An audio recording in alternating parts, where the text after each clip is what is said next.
Channel पर आपका स्वागत है।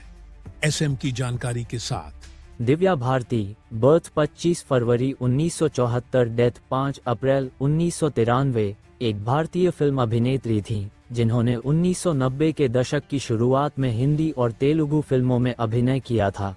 अपनी बहुमुखी प्रतिभा, जीवंतता और सुंदरता के लिए जानी जाने वाली दिव्या भारती को अपने समय की सबसे लोकप्रिय और सबसे ज्यादा भुगतान पाने वाली बॉलीवुड अभिनेत्रियों में से एक माना जाता था।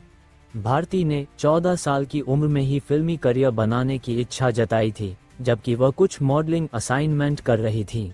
उन्होंने 16 साल की उम्र में सफल तेलुगु ड्रामा बोब्बिली राजा 1990 में मुख्य भूमिका के साथ अपनी शुरुआत की।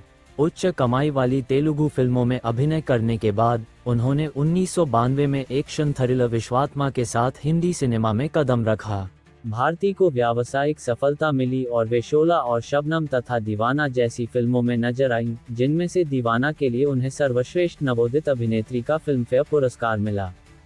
उन्होंने एक ही वर्ष में 1 दर्जन से अधिक हिंदी फिल्मों में अभिनय किया, जो आज भी हिंदी सिनेमा में एक अटूट रिकॉर्ड है। अप्रैल 1993 में 19 वर्ष की आयु में भारती की मुंबई में अपने अपार्टमेंट की बालकनी से गिरने से मृत्यु हो गई। भारती की मुलाकात निर्देशक निर्माता साजिद नाडियाडवाला से गोविंदा के माध्यम से शोला और शबनम की शूटिंग के दौरान हुई और उन्होंने 10 मई 1992 को शादी कर ली। भारती और नाडियाडवाला की शादी एक निजी समारोह में हुई, जिसमें उनके हेयरड्रेसर और दोस्त संध्या के पति और एक काजी मुंबई में नाडियाडवाला के तुलसी बिल्डिंग निवास पर मौजूद थे।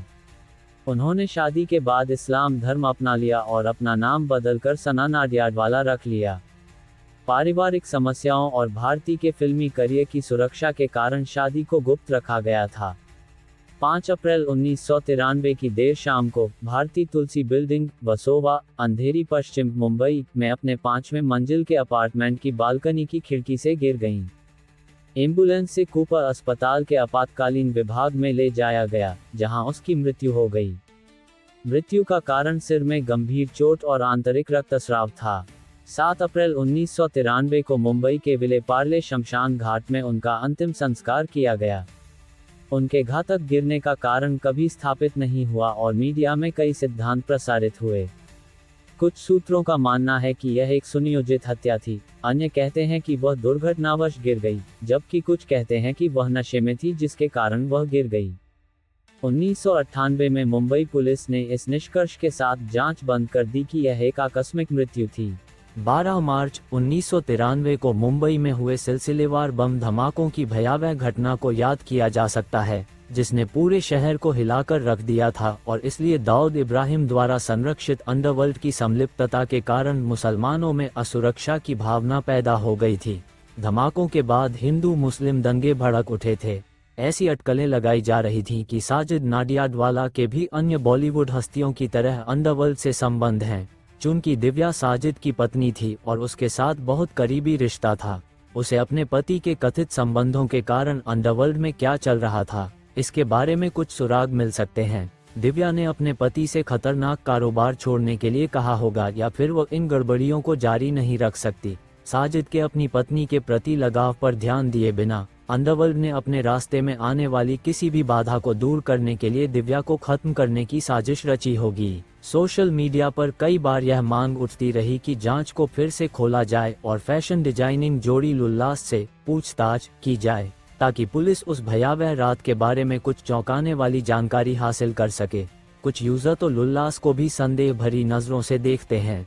एकमात्र चश्मदीद गवाह की भी रहस्यमय तरीके से मौत घर पर एक और महिला मौजूद थी और वह दिव्या की नौकरानी अमृता थी, जो बचपन से ही दिव्या की देखभाल करती थी और दिव्या के परिवार को नौकरानी पर बहुत भरोसा था। इसे संयोग कहें या कुछ और, दिव्या की मौत के 30 दिन के अंदर ही अमृता की मौत कथित तौर पर दिल का दौरा पड़ने से हो गई, इसलिए पुलिस उससे पूछताछ नहीं कर सकी। कुछ रिपोर्टों के अनुसार उस दुर्भाग्यपूर्ण रात के बारे में उनका बयान पुलिस के लिए मामले को सुलझाने में महत्वपूर्ण हो सकता था, जो अब एक रहस्य बन चुका है। दिव्या की मृत्यु के समय वह लाडला में मुख्य भूमिका में काम कर रही थीं। उनकी असामयिक मृत्यु के कारण निर्माताओं ने श्रीदेवी को मुख्य अभिनेत्री के रूप में लिया। लाडला में अनिल कपूर और रवीना टंडन भी थीं। अगर आपको यह जानकारी अच्छी लगी हो तो चैनल पर फिर से आए इसी के साथ मैं आपका दोस्त SM विदाई लेता हूं।